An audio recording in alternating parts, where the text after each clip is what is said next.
इस वीडियो में मैं आपको ये बताऊंगी कि जिस शकुनी की वजह से सारी महाभारत हुई थी, उस शकुनी को स्वर्ग क्यों मिला। दोस्तों, जब धृतराष्ट्र का विवाह गांधारी के साथ हुआ था, तब विवाह के बाद भीष्म पितामह को पता चलता है कि जो गांधारी थी वो मंगलीक थी।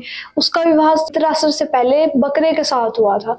तो ये देखकर भीष्म पितामह को बहुत ज्यादा क्रोध आ जाता है। तो भीष्म पितामह क्या करते हैं, तो धृतराष्ट्र और भीष्म पितामह गांधारी के परिवार वालों को भोजन के लिए बुलाते हैं और उन्हें कारागार में डाल देते हैं और उनसे बहुत ज्यादा क्रोधित होते हैं और उनको पूरे दिन में सिर्फ एक मुट्ठी चावल मिलती थी खाने को। ऐसे करते करते धीरे धीरे सभी की मृत्यु, उनके सारे रिश्तेदारों की मृत्यु होती जा रही थी। तो उन्होंने एक दिन सोचा कि हम में से ना, अगर हम लोग ऐसे एक एक दाना सारों को मिलेगा तो हम सब तो ऐसे मर जाएंगे। तो वो क्या करते हैं, सिर्फ कहते हैं हम में से एक जना ही खाएगा।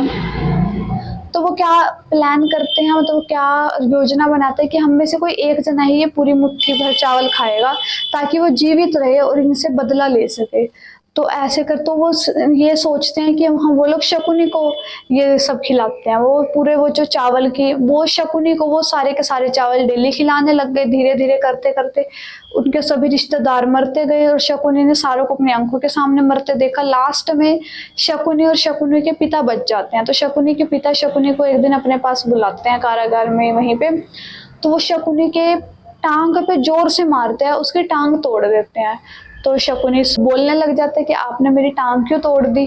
तो वो शकुनी को बोलते हैं कि तू कारागार से जब बाहर निकलेगा तो एक पल को भूल सकता है कि तेरे सारे रिश्तेदार यहाँ पे दम तोड़ दिया था, पर जब जब तू चलेगा तेरी ये टांग का दर्द तुझे याद दिलवाएगा कि तूने इन सब का सर्वनाश कर देना है। तू इन सब का सर्वनाश कर देगा, तुझे ये याद दिलवाएगा कि कैसे तेरे रिश्तेदारों की, तेरे माता पिता की कैसे मृत्यु हुई है। तो वो शकुनी को बोलते, जब मैं मर जाऊं ना तो तू मेरी शरीर को जलाना मत, मेरी हड्डियों से पासे बनाना जो सिर्फ तेरी बात मानेंगे। उसके बाद जो नंबर सोच बोलेगा ये पासे तेरे कंट्रोल में रहेंगे, सारे तेरी बात मानेंगे। तो जब शकुनी के पिता भी मर जाते हैं तो शकुनी जब कारागार से बाहर निकलता है तो वो दुर्योधन, तो उसने वही बदला लेना। तो वो दुर्योधन से कहता है जुआ खेलने के लिए।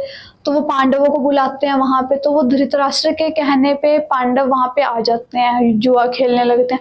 तो वो पासे थे शकुनी के पक्ष में, तो शकुनी की सारी बात मानते थे, शकुनी के वश में थे।